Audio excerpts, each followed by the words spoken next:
everyone. Hello guys. Molweni bethuna sanibonani. Dumelang batho. Hello mense. Apsheni lochani. Welcome back to my channel, and to all my returning subscribers, thank you for your consistent support. It means a lot to me. And if you are new to my channel, welcome. My name is Thandi, and please join my YouTube family and subscribe. Guys, what is the difference between PrEP and PEP? Which option is right for you? Do you need to take it forever? Stay tuned to find out. PrEP is an extra prevention method for people who are HIV negative, who are at high risk of getting HIV infection. PrEP works best when taken daily as prescribed. In the first 7 days of taking PrEP, you are not fully protected. You need to use condom as well. After 7 days, you need to continue taking PrEP as prescribed. If taken daily and correctly as prescribed, it reduces your risk of HIV infection by up to 90%. Who should take PrEP? It should be taken by people who are HIV negative, who are at high risk of getting HIV. This includes the following. It is recommended for serodiscordant couples.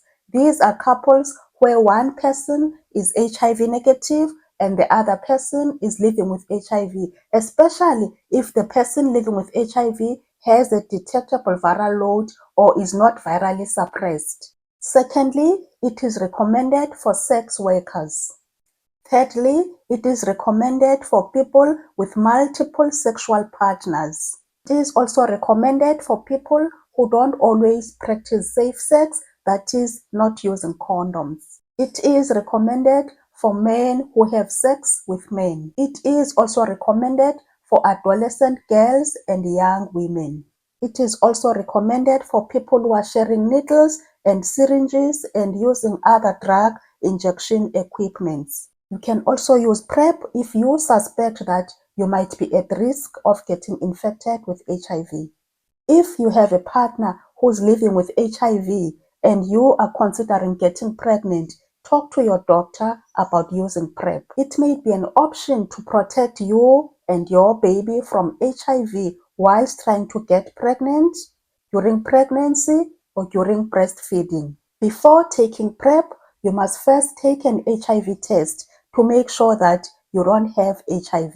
You will then need to take the pill every single day as prescribed to prevent the risk of getting HIV. When used consistently and as prescribed, it has been proven that it reduces the risk of HIV infection by up to 90%. Once you start taking PrEP, you need to visit the healthcare provider as recommended routinely for the following reasons. Every 3 months, you will need to have an HIV test and prescription refills.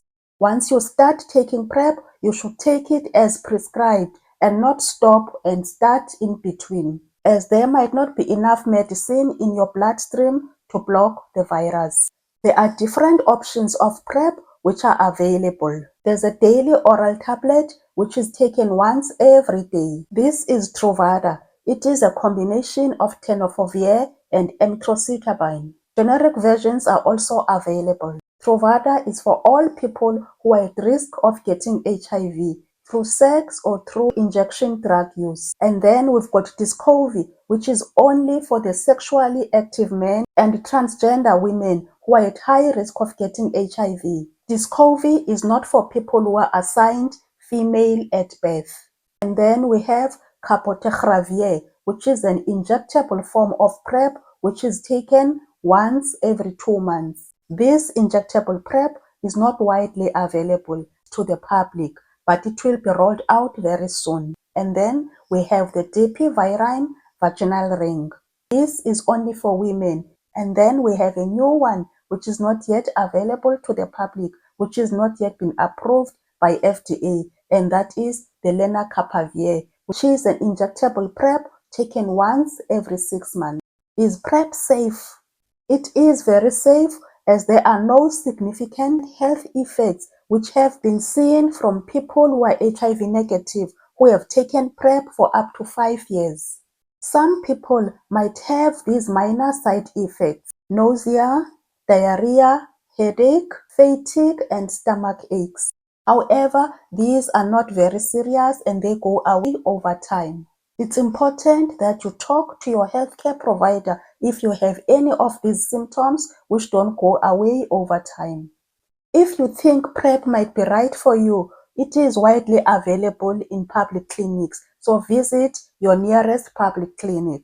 You don't need to take PrEP forever. As soon as you think you are no longer at high risk of getting HIV, you can stop it. What is PEP? PEP stands for Post-Exposure Prophylaxis. It is only for emergency situations, for instance, the rape victim or the healthcare workers who've been exposed to a needle stick injury. PEP should be started within 72 hours after possible exposure to HIV. Before starting PEP, your healthcare providers will first do an HIV test to check if you are not HIV positive. For how long do I need to use PEP? The sooner you start, the better, as every hour counts. Once started, it should be taken daily for 28 days. You will need to visit your healthcare provider during and after PEP for HIV screening tests. Does it have side effects? Some people might have nausea, but it's not serious. It usually gets better over time. However, it's important to speak to your doctor or to your nearest health clinic if symptoms don't go away or if they bother you. PEP is only for emergency situations, and it is not the right choice for people who might be exposed to HIV frequently. Rather use PrEP if that is the case. In summary, PrEP is before exposure to HIV. PEP is after exposure to HIV. Now you know the difference. These two drugs only protect you from HIV.